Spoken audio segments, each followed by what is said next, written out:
Senhor, meus irmãos, aqui é o pastor Jonathan de Castro, da Assembleia de Deus da Missão Shekinah, da qual é pastor-presidente o pastor João Costa e superintendente da escola dominical, o pastor Carlos José Viana. Neste domingo nós estudaremos a última lição deste trimestre. O assunto geral do trimestre foi a Igreja Eleita. E o tema deste domingo é a batalha espiritual e as armas do crente. Nós sabemos que todos nós passamos por batalha e não tem crente que não passe por batalha. Todos passamos por batalha, mas o objetivo é vencermos. Nós sabemos que Deus não nos prova além da nossa força, Ele está sempre olhando para nós. Mas nós vamos então, nesta manhã, estudar esta lição maravilhosa. O texto áureo está registrado em Efésios capítulo 6, verso 11, que diz o seguinte: revestido de toda a armadura de Deus, para que possais estar firme contra as astutas ciladas do diabo. E a verdade prática diz: o uso da armadura de Deus assegura a vitória do crente no campo da batalha espiritual. A leitura bíblica em classe está registrada em Efésios capítulo 6, do verso 10 até o verso 11. Nós não vamos ler para ganharmos tempo, mas a gente sugere que o irmão aproveite, a irmã, os irmãos em Cristo, aproveite para ler em casa. E é até bom, diga-se de passagem, se você não teve a oportunidade de ler essa carta, então leia.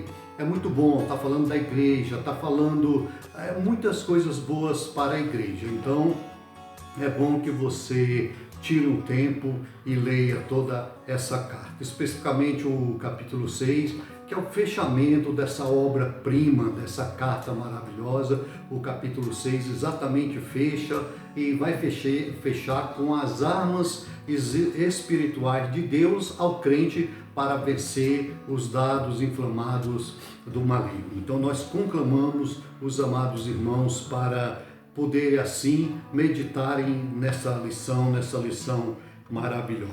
Os objetivos específicos diz o seguinte: demonstrar qual deve ser o preparo espiritual do crente para a batalha. Então todos nós temos que nos preparar para a batalha. Não pode ir para a batalha sem ter os devido ensinamento. Apresentar o campo da batalha espiritual. Vamos ver tudo isso no decorrer da lição. E saber quais são as armas espirituais indispensáveis para o crente. São várias as armas espirituais do crente. Como o inimigo das nossas vidas tem lá as suas armas para poder derrotar a humanidade, tentar derrotar os planos de Deus, usando muitas das vezes a própria humanidade que Deus criou. Como ele tem as suas armas, o cristão tem de Deus também as suas armas dadas por Deus. Nós vamos falar mais especificamente mais na frente, mas eu diria de início aqui pelo menos duas, que seria a oração, que é a oração e a meditação na palavra de Deus. Primeiro vamos por oração. O que é oração? Oração é conversar com Deus, é dialogar. Geralmente, o que é uma conversa? É um diálogo entre, no mínimo, duas ou mais pessoas. Então, oração é dialogar com Deus. E a outra também seria meditação na palavra do Senhor. A Bíblia diz: buscar-me-eis e me achareis quando me buscardes de todo o vosso coração. O que é esse buscar? É exatamente meditar na palavra, né? A Bíblia diz em São João 17,7: conhecereis a verdade. O que é essa verdade? É a palavra, e a palavra vos libertará. Diz também em João 1:1 que no princípio era o verbo. O que é o verbo? O verbo é a palavra. Então, com essas duas armas espirituais, nós já temos para podermos vencer as hostes infernais, os ardis de Satanás contra nós. Mas vamos passar aqui para a lição. Ele começa com duas palavras que eu queria em poucos minutos tecer com os irmãos, duas palavras que o pastor Douglas ele menciona aqui, que é lutar e resistir. Essas duas palavras juntas são sinônimos para o vencedor, para o guerreiro, aliás. Então, quem luta, luta por uma causa. Nós vemos que quem resiste, resiste à causa que ele está empenhado em vencer. Então, numa guerra, é lutar ou morrer. Então, para não morrer, tem que lutar. E é exatamente isso que o comentarista está falando aqui, ele está trazendo à baila, exatamente essas duas palavras, de lutar e resistir. A Bíblia diz que nós devemos resistir o diabo e ele fugirá de nós. Resistir é ir de encontro a Satanás. E a lição, ela vai ter aqui 3 pontos básicos. A primeira é o preparo espiritual do crente para a batalha. O 2 é conhecendo o campo da batalha espiritual. E 3 e último, as armas espirituais indispensáveis ao crente. Vamos então, nesses poucos minutos, tentar sintetizar esses 3 pontos básicos, né? Dentro do primeiro diz, fortalecidos no Senhor, fortalecidos no poder do Senhor. Nós começamos então nesse poder do Senhor, quero trazer aqui para os irmãos a figura da dinamite. Dinamite é uma palavra que vem do grego dínamos quer dizer isso, né? Dínamos é poder, explosão de poder. E nós entendemos que o dinamite ele tem um poder muito grande de destruição. Quando se quer fazer alguma estrada, quando se quer destruir grandes pedreiras, eles vão usar a dinamite. E a dinamite explode. E aonde ela explode, ela deixa um vácuo muito grande. Então o que é que acontece? Trazendo isso para a nossa vida espiritual. Quando Jesus vai ao encontro ao pecador, o poder da palavra, que é dinamite, é o dânamos de Deus, ele destrói então o poder do pecado que está na vida do pecador, convence-o do pecado e o traz para a maravilhosa luz, para que ele possa estar assim ao lado do Senhor. Então, o comentarista vai estar dizendo exatamente, fortalecido no poder do Senhor. Então, que nós tenhamos que estar fortalecido por esse poder. E como se dá esse fortalecimento? Eu já falei, a palavra, a leitura da palavra e também a oração. E podemos ir mais adiante, o jejum. O jejum nos faz ficar mais próximo de Deus. Então, com todas essas armas, nós nos achegamos perto de Deus. Diz aqui no 2.1 que vigilantes em toda oração e súplica. Sobre oração eu já falei. E o que é súplica? Súplica é um pedido da alma. O salmista diz o seguinte, bendize a minha alma ao Senhor e tudo que é em mim, bendiga o seu santo nome. Bendize a minha alma ao Senhor e não esqueça de nenhum dos seus benefícios. Aqui nós podemos entender isso como um pedido do salmista, uma súplica dele. Ele estava suplicando ao Senhor através da oração. Então a oração, a súplica é um pedido da alma. Eu digo que é um pedido da alma. E por último, aliás, no ponto 2, nós temos aqui, conhecendo o campo da batalha espiritual. Nós sabemos que o nosso adversário, ele é astuto. O que é astuto? É sutileza, é fazer a coisa pensada, tudo projetado. E nós sabemos que a Bíblia diz que o diabo, o nosso adversário, ele anda em derredor de nós, procurando nos tragar. Esse em derredor são a sua sutileza. Ele procura, ele lança os seus dados para poder nos alcançar. Mas não alcança, irmão. Nós já sabemos que ele já é vencido. O vencedor é o povo de Deus. Então, as astutas ciladas de Satanás. A expressão ciladas do diabo, que está em Efésios 6:11, indica as armadilhas articuladas perseveradamente pelo reino das trevas. O líder desse reino é identificado como diabos, que significa caluniador, que significa o usurpador, que significa o acusador. Nós vemos que esse acusador chegou diante lá de Jó, e Deus o pergunta: tu viste o meu servo Jó? Aí ele diz: mas também ele é cheio de bens, tira tudo que ele tem para ver se ele não vai blasfemar de ti na tua presença. Quer dizer, o acusador estava dando uma sugestão para o nosso Deus, para o nosso Jesus. E nós sabemos que Deus ali ele sempre é vitorioso, né? E graças a Deus, porque como o diabo tem suas armas, a igreja também tem suas armas. Daqui a pouco estaremos vendo isso aí.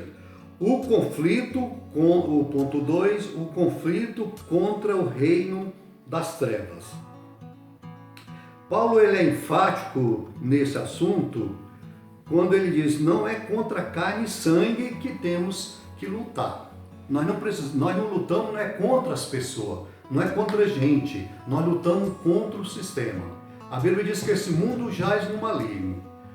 O príncipe deste mundo é exatamente Satanás, com todas as suas ordens infernais. E ele tem levantado muitos adeptos para estarem com ele. Nós vemos aí, ultimamente, neste pleno século XXI, né, meus amados irmãos, que ele tem se levantado, muita gente, tem colocado muita gente ao lado dele, autoridades, gente grande, autoridade grande, para se levantar e para ir de encontro ao nosso Deus. Mas nós sabemos que nós já somos vencedores. Então, nós sabemos que Deus odeia o pecado, mas Ele ama o pecador. A mesma coisa deva ser nós. Nós devemos odiar esse sistema mundano, mas devemos amar aqueles pelos quais estão vivendo esse sistema. Por quê? Porque eles ainda não têm a luz de Cristo. A hora que o poder, o dínamos de Deus chegarem na vida deles, com certeza, eles vão mudar de opinião. Nós podemos ver isso, um exemplo bem claro era o apóstolo Paulo, era perseguidor da igreja, matava crente, consentia em matar crente, porque ele vivia num sistema daquela época, um sistema dominado pelo inimigo da luz de Cristo. Mas a hora que ele aceitou Jesus, nós vemos que ele teve a sua vida mudada totalmente. Nós vemos em Atos capítulo 9, o tema, o epígrafe ali do capítulo diz: o perseguidor é perseguido, dizendo exatamente a sua transformação. Isso foi o que? Aliás, aqueles servos de Deus que oraram pelo apóstolo Paulo, que oraram pelo aquele perseguidor, tiveram o prazer de vê-lo convertido à palavra do Senhor. E é isso que acontece quando a pessoa aceita Jesus. E aqui nós vamos ver as agências da potestade do ar. Estão no ar as potestades, as agências, exatamente para poder tentarem fazer mal à igreja do Senhor. Paulo identifica as forças do mal que marcham contra a igreja como principados, potestade, príncipe das trevas deste século e ordens espirituais da maldade. Ou seja, aqui é a hierarquia de Satanás, do reino satânico. Como temos a hierarquia celestial, que são anjos, arcanjos, serafins e querubins, aqui nós também vemos essa ordem infernal em categorias, porque eles são organizados. Então nós vamos ver isso. Primeiro, eles são poderosos. A Bíblia diz que o nosso Deus tem todo o poder. O diabo também tem poder, irmão. Nós não podemos esquecer disso. Ele tem poder, mas não tem todo o poder. Porque o poder absoluto quem tem é Deus. Nós vemos isso claramente quando o diabo, Lúcifer, um anjo de fé, estava no céu com Deus. Ele disse no seu coração: subirei acima do Altíssimo e colocarei acima dele o meu trono. E diz a palavra de Deus que Deus fez o inferno e mandou que descesse o diabo e os seus anjos, os rebeldes. Uma terça parte desses anjos desceram exatamente com eles para o inferno criado para ele e seus anjos. Então, eles são poderosos, mas não têm todo o poder. Nós não podemos esquecer disso. O que quer dizer isso? Que a gente não pode subestimar. Para nós irmos de encontro a Satanás, nós temos que ir com as armas espirituais e temos que estar revestidos do poder de Deus para enfrentarmos e não passarmos vergonha, que nem se diz um texto da Bíblia que uns determinados filhos foram tentar brincar com Satanás e Satanás então, ali um homem endemoniado, deu em cima dele e eles saíram correndo envergonhados, né? eles são malignos. O que é maligno? Vem de malignidade, que seja maldade, tem prazer em fazer o mal. Esses agentes formam as hostes espirituais da maldade. Refere-se a demônios que empregam seu poder destrutivamente para a maldade. Então, nós sabemos que demônios não têm esse negócio de compaixão, não tem esse negócio de dó. Isso é só para o ser humano que está voltado para Cristo, ou tem um certo temor a Deus. Os homens malignos, nós sabemos que eles não têm essa chamada compaixão das pessoas. E por último aqui, eles são astutos. O que é astuto? Diz aqui, são cheios de sutileza e maquinam a queda da igreja. Como que maquinam a queda da igreja? A gente pode ver, eu vi um comentário muito interessante, quero trazer aqui para os irmãos meditar. De primeiro, se perseguia a igreja combatendo a igreja, matando os crentes, levando para as prisões, jogando ali nas arenas. Hoje não, como? Eles tentam dissimular os crentes, tentam tirar os crentes do caminho do Senhor através de sistema fácil, lhes oferecendo coisas boas, mas que no final delas são coisas que levam à perdição eterna. E muitos, por não ter o discernimento de Deus, têm que se deixar levar por isso. Então isso são as astutas ciladas de Satanás. Vamos então ver aqui as armas espirituais indispensáveis ao crente. Então todo crente tem que estar aqui dentro, tem que estar cheio das armas espirituais. Diz aqui, a armadura completa de Deus. A imagem que o apóstolo usa é de uma linguagem retirada do contexto militar romano, ou seja, tudo que ele vai trazer para nós está se referindo, é uma simbologia exatamente ali do soldado romano, porque nós sabemos que quando ele ia para a guerra, então eles vestiam todo aquele paramento que nós vamos ver aqui agora na lição, para ir preparado para a guerra, para não ter algum dissabor, para não ter algum contratempo e morrer na batalha. Então nós vemos que o apóstolo Paulo traz para nós, para que possamos entender direitinho, exatamente isso. As armas indispensáveis de defesa. Vejamos, aqui uma lista de armas espirituais disponíveis ao soldado do Senhor. Primeiro, ele diz aqui, cingido os vossos lombos com a verdade. Eu já falei atrás, repito, e conhecereis a verdade, e a verdade vos libertará.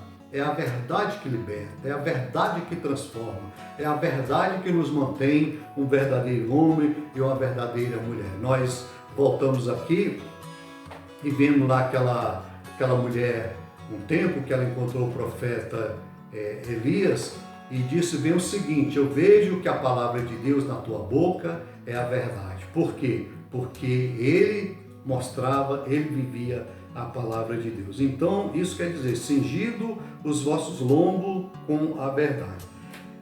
Isso aqui retrata a peça usada para a mobilidade do soldado no combate. Nesse sentido, faz referência à verdade da doutrina de Cristo e à integridade do soldado. Ou seja, isso aqui retrocede a peça usada para dar mobilidade. Então, ele tinha que ter flexibilidade para poder lutar. E esse cingido os vossos lombos, então, impedia de que armas contrárias viessem contra ele ou atingissem e que ele pudesse ter mobilidade para lutar. Vestido a couraça da justiça. Aqui diz o seguinte, trata-se de uma malha impermeável na proteção aos órgãos vitais. Refere-se à justiça de Cristo e à retidão do soldado no campo da batalha. Vestido a couraça. O que é couraça? Ele era feito, como o próprio nome diz, de couro, que era uma vestimenta que se colocava por cima dele para ele ficar revestido e não também as armas contrárias não lhe atingir. Diz aqui, calçado os pés na preparação do Evangelho da Paz. Isso aqui confecciona em couro, a meia bota, ou seja, calçados os pés era uma bota que ia até o tornozelo E aí, embaixo, tinha um escravo. Para quê? Esse escravo era exatamente para ficar fixo no chão e evitar de que o guerreiro caísse. Porque se ele caísse durante a sua luta, com certeza o seu oponente ia matá-lo, com certeza não ia deixá-lo viver. Então nós vemos que é exatamente isso que está falando. E tomando sobretudo o escudo da fé. O que é o escudo? Ele era longo, era retangular, feito de madeira e de couro. E ele tinha um corpo inteiro dos dardos incendiários, ou seja, ia do alto da cabeça às plantas dos pés. Ele colocava na mão direito, se fosse destro, e lutava com a esquerda. Ele colocava na esquerda e lutava com a direita.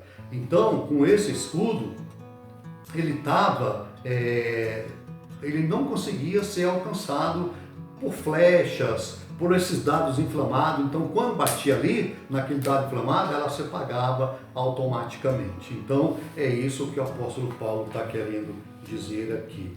E o capacete da salvação. É um dos últimos que nós vemos aqui, da armadura do cristão. Toda vez que a gente fala em capacete, eu me lembro daquele momento em que o gigante Golias, ele saía para lutar com Davi. Davi praticamente sem roupas especiais, apenas com uma funda, né? Seria uma funda e uma pedrinha.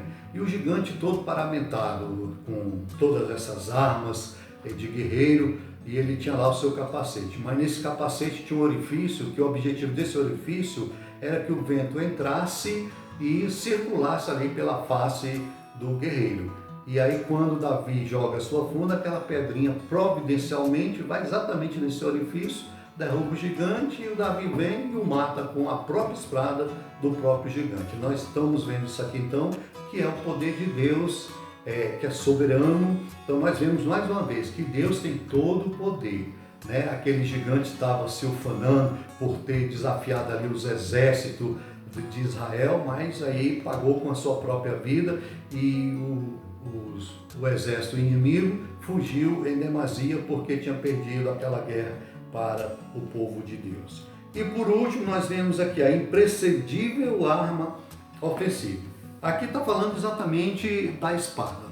Essa espada nós entendemos pela palavra de Deus que ela é apta para discernir, É ela que vai até a alma e espírito e consegue fazer uma decifrar entre o que é alma e o que é espírito. Essa espada aqui está falando no sentido que ela era menor. Tem dois tipos de espada: a maior, que lutava a uma certa distância, e a espada menor, que era que a pessoa lutava próximo, face a face, corpo a corpo, digamos assim, corpo a corpo. E essa espada então está falando de quê? Está falando que nós temos que estar mais próximo de Cristo. O que diz aqui?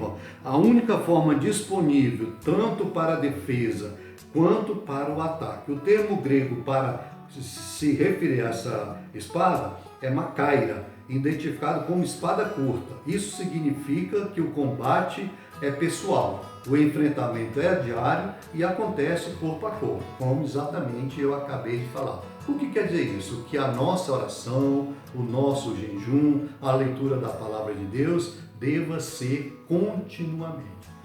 Meus irmãos, isso aqui é o pequeno comentário que eu queria trazer para os irmãos, a nossa lição de hoje, desse último domingo do trimestre, dia 28 de junho de 2020, agradecendo a Deus por esse trimestre que passou, por essas lições maravilhosas. E eu termino dizendo aqui a conclusão, o que diz aqui o autor. Ele diz: a vitória da Igreja de Cristo contra as hostes do mal é garantida pela excelente grandeza do poder de Deus. Os ardis de Satanás não pode ser subestimado, como eu falei lá atrás. Porém, o reino das trevas não deve amedrontar o cristão. A Escritura convoca o salvo a combater e vencer as potestades do ar, revestido com a armadura de Deus. E assim terminamos a nossa lição. Eu quero agradecer ao meu pastor João Costa, presidente, ao nosso pastor superintendente, pastor Carlos, por ter confiado a nós de trazermos o resumo dessa lição. Então eu despeço a todos com a Shalom, com a paz do Senhor. Que Deus abençoe todos em nome de Jesus. Amém.